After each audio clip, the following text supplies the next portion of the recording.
Ready to unlock your next Xbox adventure without dipping into your personal bank account? Let's go!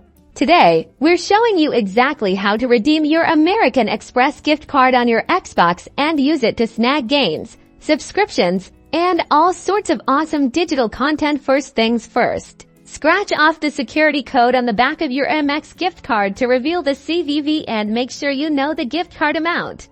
Now power on your Xbox and navigate to the settings menu. You can usually find this by pressing the Xbox button on your controller, then going to Profile and System, then Settings.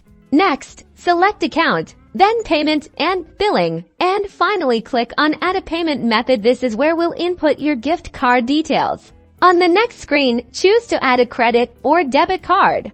Now, here's the trick. Treat your American Express gift card just like a regular credit or debit card. Enter the gift card number, the expiration date, and that CVV code you revealed earlier. It's crucial to enter these details accurately.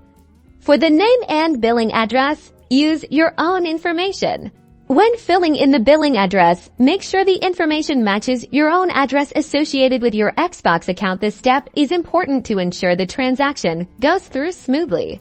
Once you've entered all the information, click Save. Your American Express gift card should now be added as a payment method on your Xbox account. Now you're ready to use your gift card. Head to the Xbox store, choose the game, subscription, or DLC you want, and at checkout, select your American Express gift card as the payment method. Remember, if the purchase amount exceeds the value of the gift card, you'll need to have another payment method available to cover the difference. Happy gaming!